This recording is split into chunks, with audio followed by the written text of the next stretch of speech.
Assalamualaikum warahmatullahi wabarakatuh.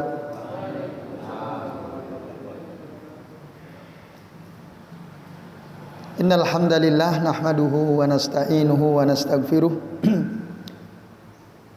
wa na'udzu billahi min sururi anfusina wa min sayyiati a'malina. May yahdihillahu fala mudhillalah wa may yudlil fala hadiyalah. Asyhadu an la ilaha illallah wahdahu la syarikalah wa asyhadu anna Muhammadan abduhu wa rasuluh. Allahumma shalli wa sallim wa barik ala Muhammad wa ala ali Muhammad kama shallaita wa barakta ala Ibrahim wa ala ali Ibrahim innaka Hamidum Majid. Rabbi shrah li sadri wa yassir li amri wahlul 'uqdatam min lisani yafqahu qawli. Amma ba'du. Bapak-bapak dan ibu-ibu serta jamaah sekalian rahimani wa rahimakumullah. Alhamdulillah ya, pada malam ini kita masih bisa melanjutkan yang ngaji kitab Shahih Fiqh Sunnah karya Syekh Abu Malik Kamal bin As-Said Salim hafizahullah ta'ala. Dan kita masih membahas tentang hukum yang berkaitan dengan kelahiran seorang anak ya. Kemarin kita sudah membahas beberapa perkara yang berkaitan dengan masalah ini ya, yaitu tentang siapa yang menangani proses kelahiran, anjuran untuk memberikan kabar gembira termasuk mengucapkan selamat, mendoakan, anjuran untuk mentahnik anak, anjuran untuk mengakikohi, termasuk anjuran untuk mencukur rambut dan mensodakohkan perak ya seberat rambut yang dicukur dari anak tersebut ya, seluruh rambutnya. Nah, pembahasan berikutnya tentang khitanul maulud. Khitan atau sunat bahasa kitanya.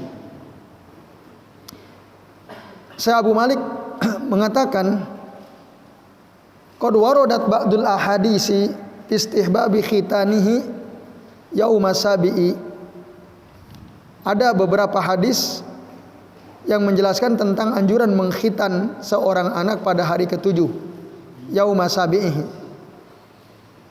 Wa fi asanidiha dha'fun, tapi dalam sanad hadis-hadis tersebut ada kelemahan.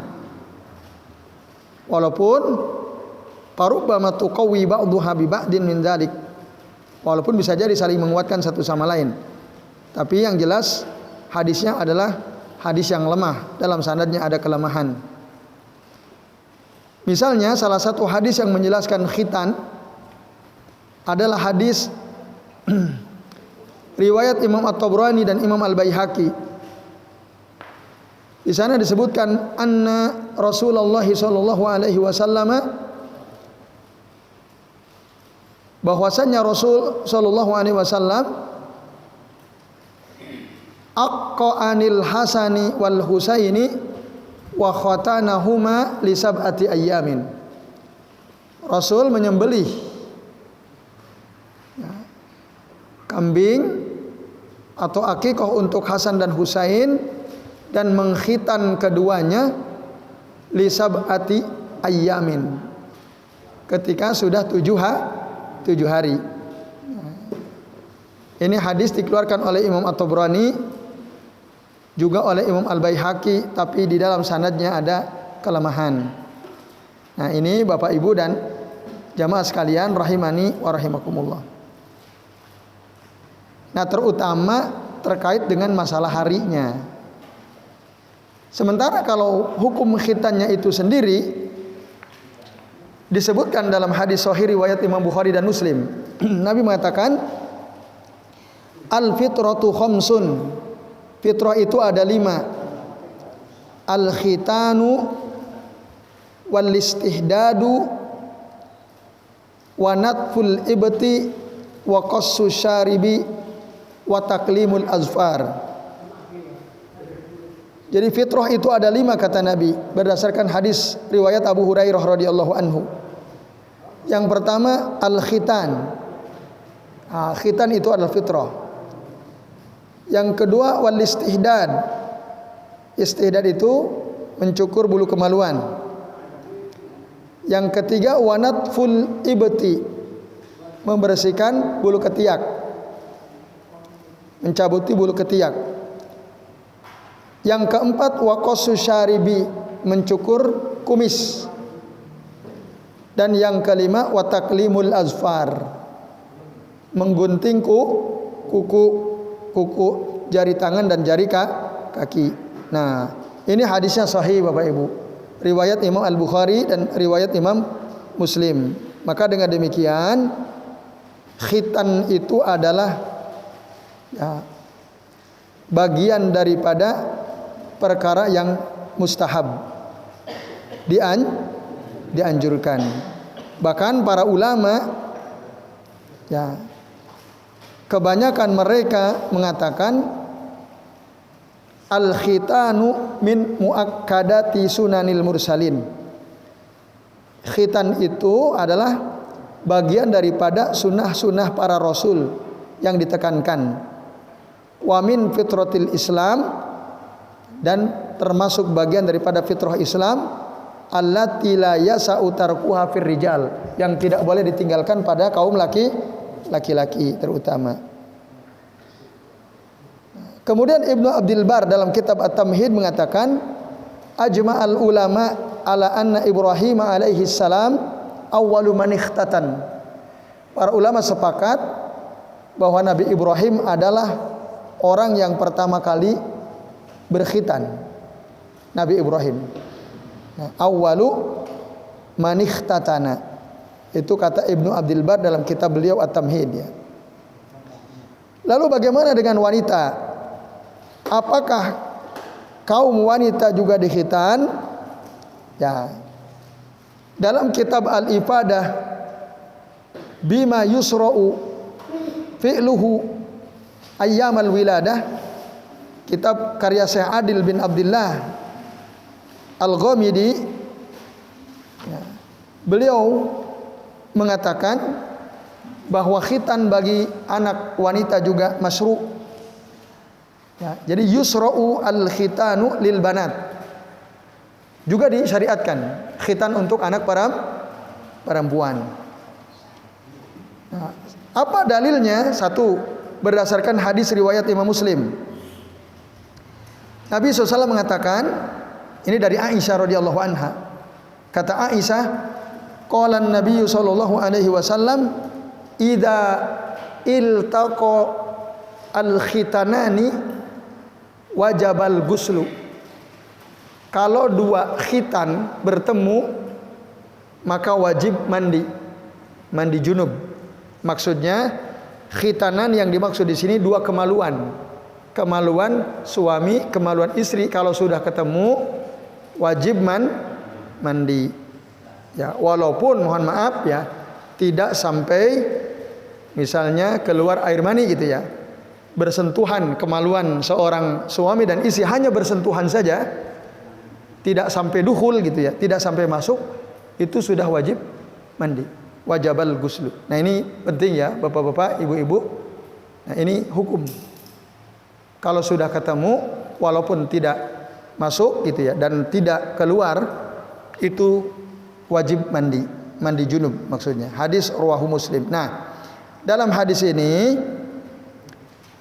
Rasul mengatakan al-khitanani, dua kemaluan itu dengan istilah al-khitanani. Artinya istidlalnya ini menunjukkan bahwa baik kemaluan laki-laki maupun kemaluan perempuan itu dikhitan. Nah, lalu Imam Ahmad bin Hambal mengatakan, mengomentari hadis di atas, kata beliau, fihi bayanun. Dalam hadis tadi ada penjelasan annan nisaa kunna yahtatinna, bahwa wanita juga berkhitan gitu. Nah, ini disebutkan dalam kitab Al-Mughni ya. Lalu dalil yang kedua adalah hadis riwayat Ummu Atiyah Al-Ansariyah radhiyallahu anha. Beliau mengatakan anna imra'atan kanat tahtinu bil Madinati, bahwa wanita itu berkhitan di Madinah.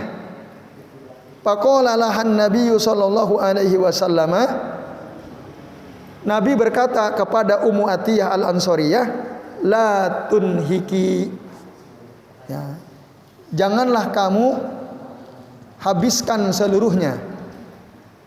Nah, jadi la tunhiki itu maksudnya jangan dipotong seluruhnya. Ini khusus wanita ya, apalagi laki-laki dipotong seluruhnya itu lebih bahaya lagi ya. Ya, jadi harus disisakan. Yang dipotong itu kalau laki-laki hanya kulit yang menutupi itu ya, kulub. Dan wanita pun begitu. Nah, jadi jangan dipotong seluruhnya. Kenapa? Fa inna dzalika ahdha lil mar'ati wa ahabbu ilal ba'li. Karena hal itu ya menguntungkan bagi wanita dan disukai oleh suami. Nah, itu. Jadi mohon maaf ya, di wanita itu yang dikhitan ya apa yang disebut dengan dalam istilah bahasa bahasa anatomi tubuh manusia ya, disebut klitoris itu yang dikhitan, dipotong sedikit itu, jangan dipotong seluruhnya itu.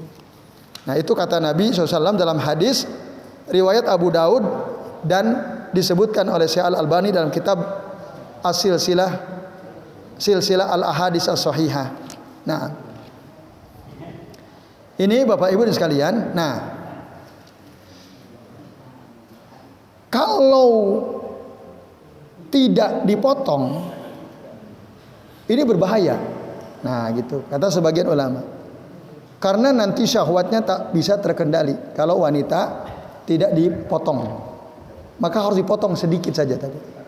Dipotong sedikit saja agar tadi dia bisa mengendalikan syahwat. Nah, itu pentingnya wanita dikhitan.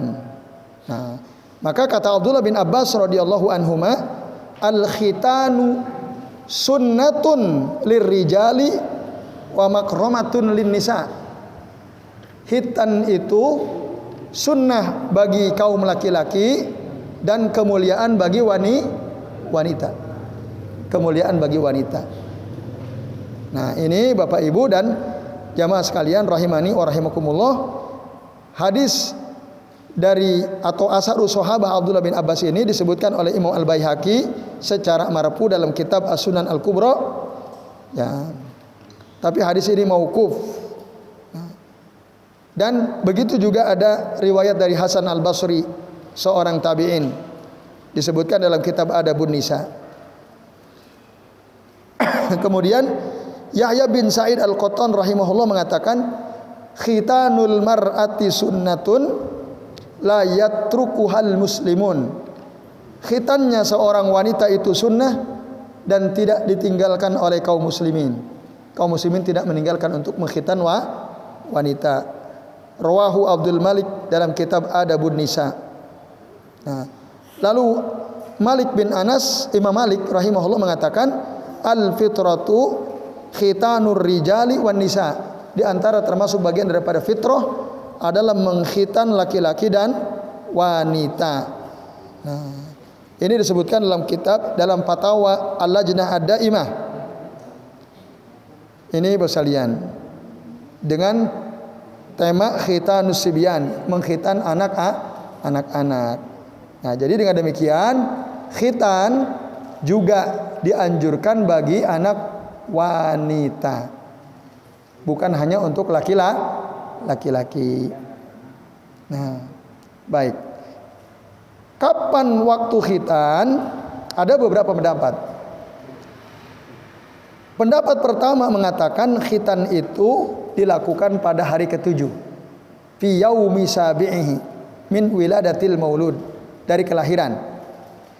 Berdasarkan hadis tadi yang kami sudah sebutkan, yang dikutip oleh Syekh Abu Malik Kamal bin As-Said Salim dalam kitab Sahih Fiqh Sunnah ini. Tapi tadi hadisnya lemah yang mengatakan dihitan pada hari yang ketujuh. Nah, disebutkan oleh Imam At-Tabrani juga oleh Imam Al-Baihaqi. Nah, tetapi hadisnya dhaifah. Hadisnya dhaifah. Baik, itu pendapat yang pertama mengatakan fi yaumi as-sabi'i. Lalu Bapak Ibu dan sekalian, pendapat kedua mengatakan al-qaulu tsani yu'akhkharul khitanu anil mauludi hatta yudrika wa yaqwa. Khitan itu diakhirkan bagi anak sampai dia paham, sampai dia kuat. Nah, diakhirkan. Ini berdasarkan hadis dari Sa'id bin Zubair rahimahullahu qala, dia berkata, su'ila Ibnu Abbasin radhiyallahu anhuma. Abdullah bin Abbas ditanya, misluman anta hina kubidha an-nabiyyu sallallahu alaihi wasallam. Seperti siapa engkau ketika Nabi wafat? Nah, kan Abdullah bin Abbas masih kecil ya. Masuk seusia berapa? Kira-kira seperti siapa engkau waktu Nabi wafat? Hina kubidha an-nabiyyu sallallahu alaihi wasallam. Lalu Abdullah bin Abbas mengatakan, qal ana yauma idzin makhtunun. Aku waktu itu sudah dikhitan. Nah, lalu kemudian Sa'id bin Zubair mengatakan, wa kanu la yahtinuna ar-rajula hatta yudrika. Dulu para sahabat itu tidak mengkhitan anaknya laki-laki sampai anak itu paham. Hatta yudrika. Hadis rawahu Al-Bukhari. Itu. Nah, di antara ulama yang mengatakan khitan itu diakhirkan sampai anak balik, ada yang mengatakan balik atau ada yang mengatakan sampai anak usianya 7 tahun. Yu'akhkharu khitanul mauludi hatta yablugha sab'a sinin fama fawqa. Diakhirkan khitan seorang anak itu sampai dia mencapai usia 7 tahun atau di atasnya. Nah, ini di antara ulama yang berpendapat seperti ini adalah Al-Lais Ibnu Sa'din, Imam Malik bin Anas, dan Zaid bin Aslam. Ya, rahimahumullahu al-jami'. Disebutkan oleh Imam dalam kitab Syarhus Sunnah oleh Imam Al-Baghawi ya. Itu pendapat yang kedua. Jadi khitan itu kapan? Diakhirkan sampai usia 7 tahun atau lebih. Bukan 7 hari, tapi 7 tahun. Berdasarkan riwayat Abdullah bin Abbas. Yang mengatakan hari ke-7 tadi hadisnya dhaif hadisnya. Lalu al-qaulu salis, pendapat ketiga mengatakan annahu laisa fil khitani waqtun muhaddad. Sesungguhnya khitan itu enggak ada batasan waktunya. Wa annal amru fihi wasi'un. Ini perkara yang lapang, luas gitu ya. Nah, Nabi menyuruh khitan, tapi tidak ada riwayat yang menjelaskan yang sahih dari Nabi bahwa khitan itu dilakukan pada usia sekian-sekian, itu tidak ada. Jadi bebas, terserah. Tuh. Yang penting anaknya siap. Ini pendapat yang ketiga, Bapak Ibu dan sekalian. Nah, jadi kalau usia 7 tahun dikhitan boleh atau tidak? 7 hari. Nah, kalau kuat ya boleh, silakan. Tidak ada larangan. Nah, cuma memang sebaiknya anak itu dikhitan sebelum usia balik ya. Kalau udah balik malu ya. Nah, sebelum usia balik. Nah, kalau wanita sebaiknya ketika masih bayi ya, kalau wanita. Dan bedanya kalau wanita dikhitannya dirahasiakan. Jangan diumumkan. Kalau laki-laki boleh diberitahu, misalnya syukuran, membagi-bagi makanan. Ada sebagian ulama menganjurkan itu, walimatul khitan. Jadi membuat makanan ketika ada anaknya yang dikhitan sebagai bentuk syukuran, itu dibolehkan. Nah, itu. Nah, di antara ulama yang membolehkan adalah ya Al-Khalil Ibnu Ahmad rahimahullahu fi kitabih Al-Ain. Nah, beliau mengatakan bahwa walimatul khitan itu namanya al-i'dzaru ay ta'amul khitan. Wa hiya minal walaimil masru'ati fil Islam.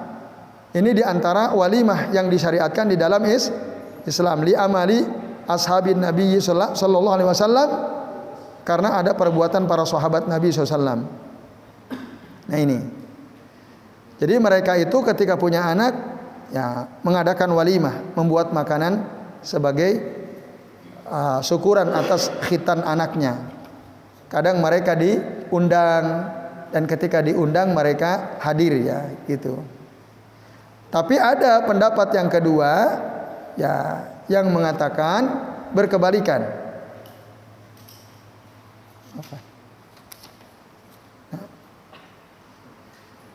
Pendapat kedua ini mereka tidak mau diundang ketika ada orang mengadakan syukuran khitan, yaitu riwayat dari Utsman bin Abil As radhiyallahu anhu, annahu du'iya ila walimati khitani jariyah. Beliau diundang untuk makan, dibuat ada orang yang putrinya dikhitan, ila walimati khitani jariyah, ada seorang anak perempuan dikhitan, diundang. Fa'aba an yujiba, beliau nggak mau datang. Ada sahabat yang tidak mau datang, hadis rawahu Ahmad. Nah, ini ya disebutkan dalam kitab Al-Kabir li Al-Imam At-Tabrani. Ya. Sementara dalam hadis riwayat Imam Ahmad ada sebagian ulama melemahkan karena ada perawi namanya Muhammad bin Ishaq. Dia ini mudallis. Mudallis itu orang yang suka menyembunyikan nama gurunya sehingga dianggap dhaif yang riwayat Imam Ahmad, tapi ada jalur periwayatan yang lain yang menguatkan dari Imam At-Tabrani. Nah, yaitu dari Hasan Al-Basri rahimahullahu, qol dia mengatakan du'iya Utsman ibnu Abil As radhiyallahu anhu ila ta'am walimah ya maksud ila ta'ami al-khitan ya. Utsman bin Abil As diundang untuk hadir untuk makan ya, karena ada orang yang mengadakan walimatul khitan. Lalu ditanya faqila hal tadri ma hadza? Tahu enggak kamu ini apa gitu? Hadza khitanu jariyah. Ini syukuran khitannya seorang anak perempuan. Lalu kata Utsman bin Abil As, hadza syai'un ma kunna narahu ala ahdi Rasulillah sallallahu alaihi wasallam fa aba an yakula. Ini adalah sesuatu yang kami tidak pernah melihatnya di zaman Nabi. Ketika Nabi masih hidup, kami enggak pernah melihat ada orang ngadain walimatul khitan. Ketika Nabi masih hidup, maka beliau enggak mau diundang, enggak mau disuruh makan, enggak mau. Dari walimatul khitan tadi ya, makanan yang dibuat karena syukuran dari khitanan. Nah, ini Bapak Ibu dan jamaah sekalian. Nah, kenapa? Ada yang menjelaskan karena yang dikhitan itu adalah anak perempuan. Itu sebabnya. Wasababu imtinaihi an ijabatiha, dan sebab kenapa beliau tidak mau mendatangi undangan walimatul khitan, anna as-sunnata fi khitani nisa'i ikhfa'uha, bahwa yang sesuai sunnah itu khitan anak perempuan itu disembunyikan, tidak diumumkan. Itu sebabnya. Ya baik, Bapak Ibu dan jamaah sekalian rahimani wa rahimakumullah, itu penjelasan tambahan terkait dengan masalah khitan. Jelas ya? Tadi. Kemudian soal nama. Ya. Orang yang paling berhak memberi nama seorang anak adalah bapak. Annal abba ahaqqu bitasmiyatil maulud. Walaysa lil ummi haqqun munaza'atihi fi dzalik. Dan istri tidak punya hak untuk membantah si bapak dari anak itu dalam memberi nama anaknya. Tapi yang lebih utama memang ada musyawarah antara suami istri ketika memberi nama anak. Ketika mereka berdebat, istrinya punya pilihan ini saja, bapaknya ini, nah maka dikembalikan kepada si bapak. Karena yang punya hak untuk memberi nama adalah bapaknya. Ya. Lalu yang kedua, pilihlah nama yang baik-baik untuk anak. Nah, itu. Baik dalam lafadznya, baik dalam maknanya. Gitu ya. Kalau bisa dengan lisan al-Arabi, bahasa Arab kalau bisa. Nah, nama yang baik, enak diucapkan, ya, mudah didengar, mudah diucapkan, enak didengar, mengandung kemuliaan, ya, dan tidak ada perkara yang diharamkan atau dimakruhkan oleh syariat dalam kandungan dalam kandungan nama tersebut. Nah, ini prinsip ketika memberi nama anak.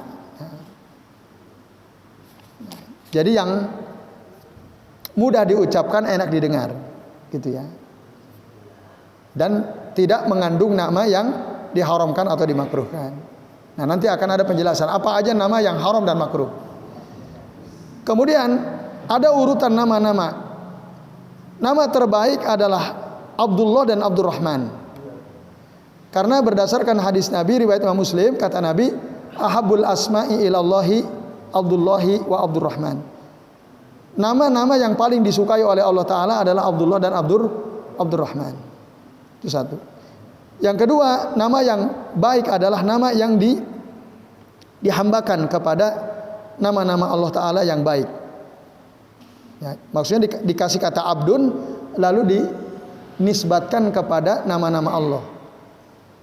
Misalnya ada di antara nama Allah Ar-Rahim, Al-Karim, Al-Aziz, Al-Malik, gitu ya. Nah, dihambakan kepada nama-nama Allah yang baik itu. Misalnya apa? Abdul Aziz, Abdul Karim, Abdul Malik. Nah, itu. Nah, gitu. Abdul Jalal itu boleh. Abdul, karena ada nama Allah Al-Jalal wal Jul Jalali wal Ikram. Itu. Allah itu Jalla Jalaluh, ya. Itu yang kedua, dihambakan kepada nama-nama Allah. Abdul Maksud. Nah, boleh juga.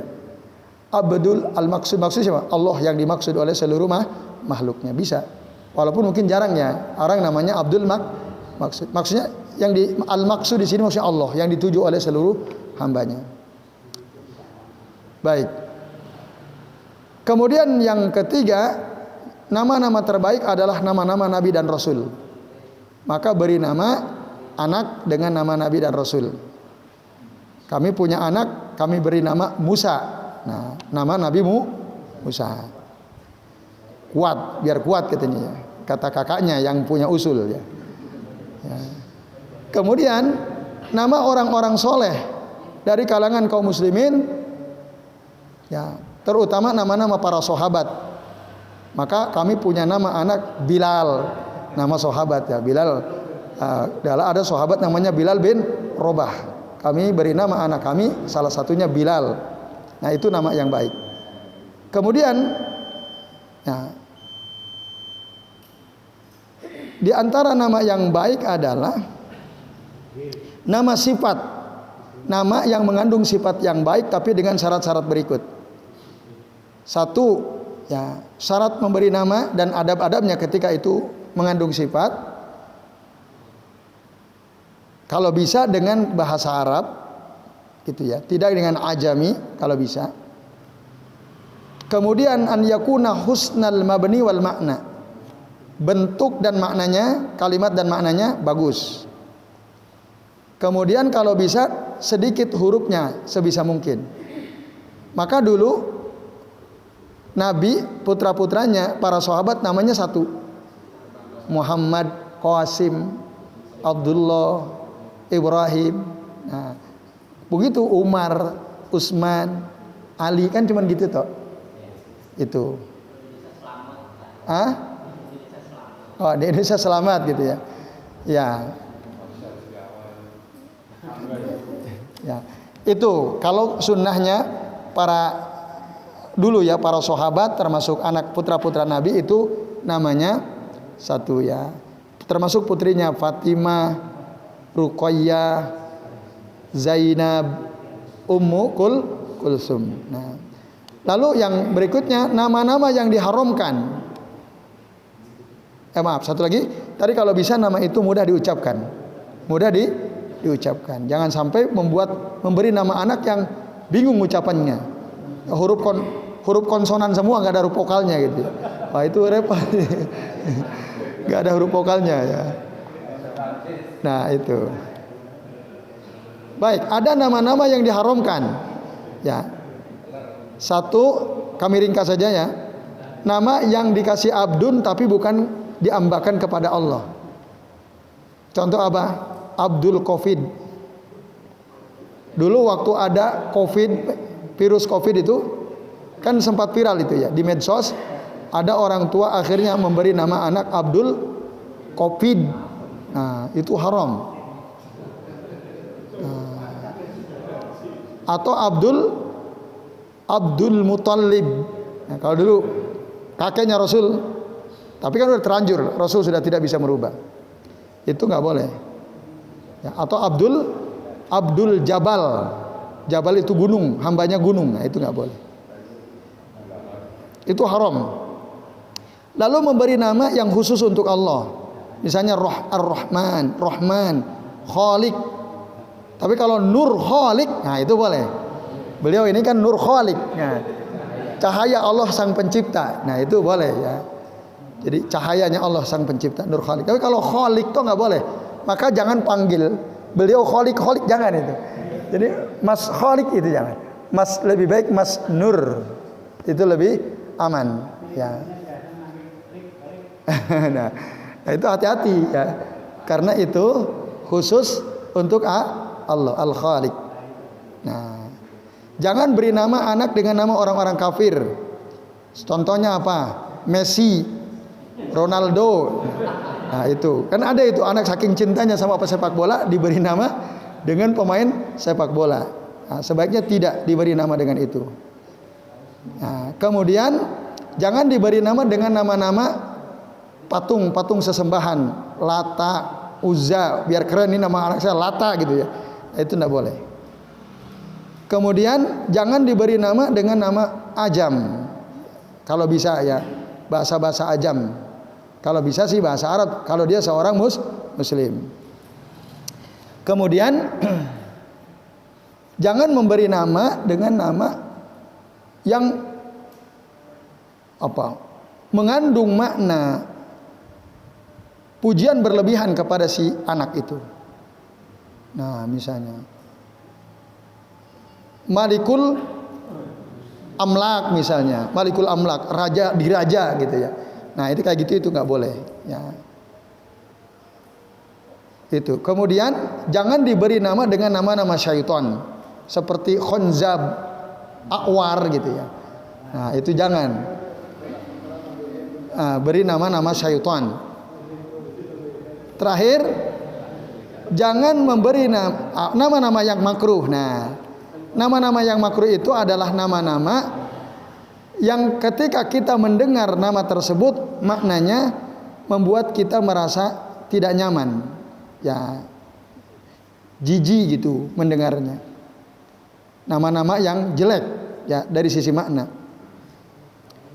Kemudian makruh kita memberi nama anak dengan nama-nama yang mengandung syahwat gitu ya. Makruh memberi nama dengan nama-nama orang-orang fasik ya. Makruh memberi nama dengan nama yang mengandung arti dosa dan kemaksiatan. Misalnya siapa anakmu? Zolim. Nah, namanya zolim. Sarok ya, pencuri. Nah, ini nggak boleh ya. Lalu jangan beri nama anak, ini makruh, dengan nama ya ini Fir'aun ya, atau orang-orang angkuh. Fir'aun, Haman, Korun itu jangan. Ya. Jangan beri nama anak dengan nama-nama hewan. Nah, kalbun, namanya siapa? Kalbun itu. Himar. Ya, ini nggak boleh.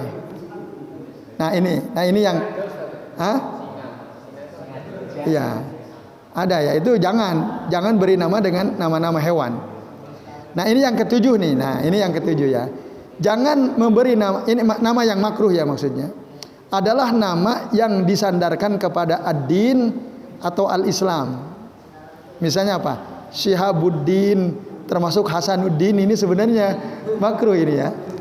Aslinya makruh kalau menurut keterangan dari Syekh Abu Malik Kamal bin Said Salim. Tapi udah terlanjur ya. Nah, iya, ilmunya baru nyampe ya. Nah, iya. Itu sebaiknya dihindari gitu ya. Atau Saiful Islam gitu ya. Yang seperti itu juga dihindari. Nah, karena nanti berlebihan. Nuruddin misalnya, cahaya agama. Hasanuddin, Hasan itu bagus agamanya. Nah, kan belum tentu juga bagus kan? Ya walaupun mungkin orang tua maksudnya biar bagus agamanya. Ya, itu sebaiknya dihindari karena itu makruh. Kemudian nama-nama yang murakkab. Murakkab itu ada dua nama ya. Tapi berat gitu ya, seperti Muhammad Ahmad gitu ya. Muhammad Ahmad yang kayak gitu itu sebaiknya dihindari. Terus yang makruh adalah at-tasmiyatu bi asma'il malaikah. Memberi nama dengan nama-nama malaikat. Jibril, Israfil, ada Abu Jibril ada ya. Nah, beliau punya nama putranya Israfil ada juga. Ya.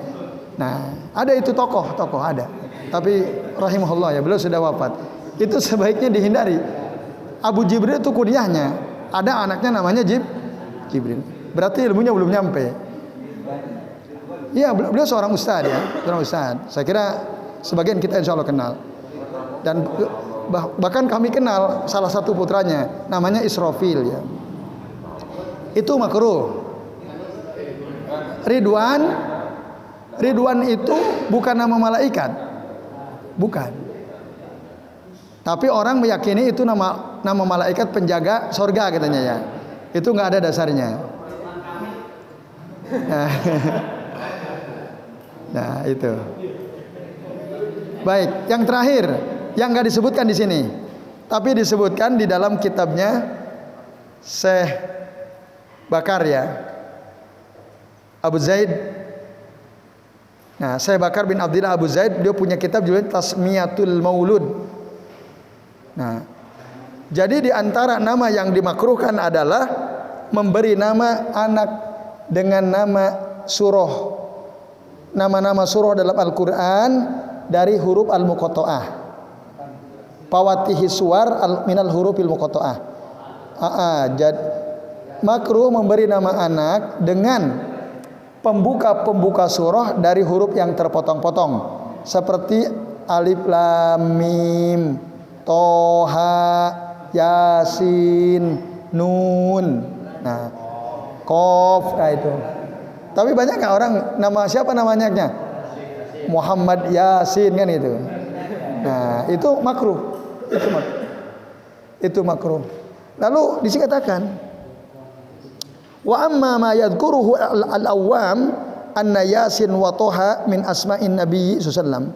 Adapun yang disebut oleh orang-orang awam katanya bahwa Yasin dan Toha itu adalah nama-nama Nabi. Faghairu sahih. Ini enggak benar. Itu kata Ibnu Qayyim al-Jauziyah. Ini enggak ada dasarnya. Dari mana nama Nabi Muhammad disebut Toha dan Yasin? Itu enggak ada dasarnya.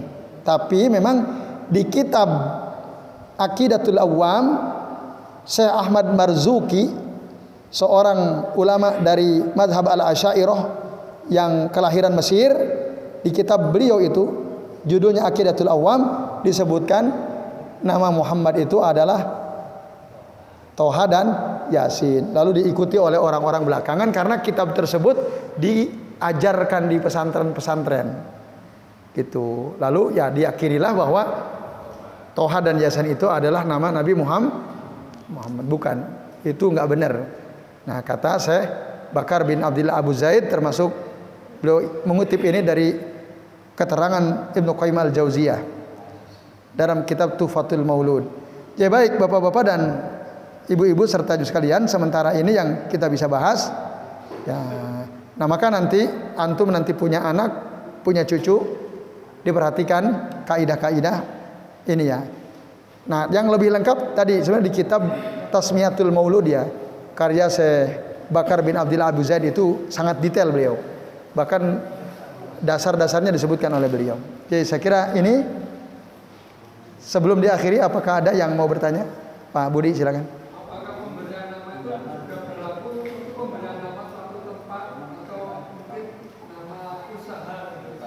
Ya, iya, termasuk ketika kita memberi nama usaha, nama toko dan lain sebagainya. Ya, usahakan nama-nama yang mengandung makna yang baik, itu sama. Ya, terutama anak. Ya silakan. Padahal. Zaman dahulu itu ada orang memberi nama, terus sakit-sakitan anaknya. Kemudian katanya wah ini kabutan ini, terus diganti namanya itu masuk kesyirikan. Iya, bisa menjerumuskan seseorang kepada kesyirikan. Jadi sakit gara-gara nama. Nah, itu khurafat itu. Iya.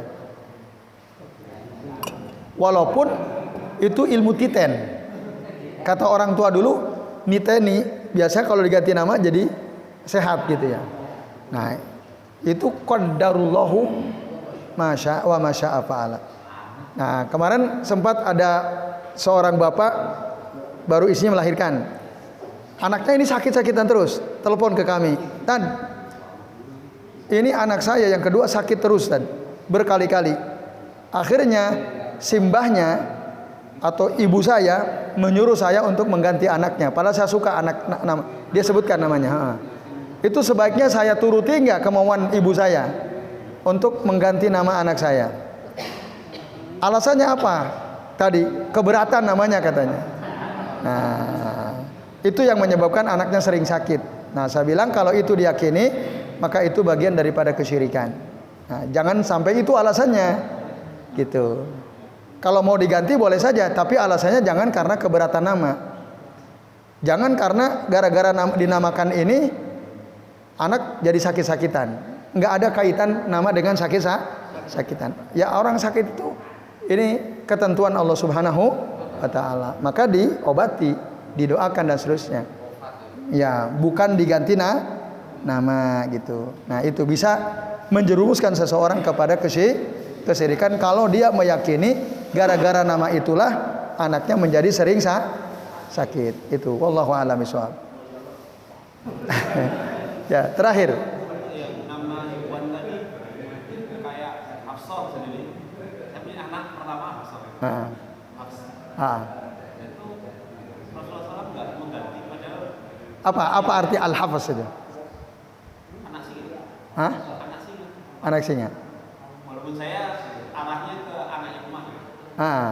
Ini. Tapi kan Hafsah ya. Itu tidak ada Koreksi dari Nabi SAW. Iya. Iya. Nah, tadi ada di antara nama-nama yang makruh adalah at-tasmiyatu bi asma'il hayawanat. Tapi ada keterangan memang al-mashhurah bis sifat al-mustahjinah. Ya. Jadi hewan-hewan yang dikenal memiliki sifat yang jelek.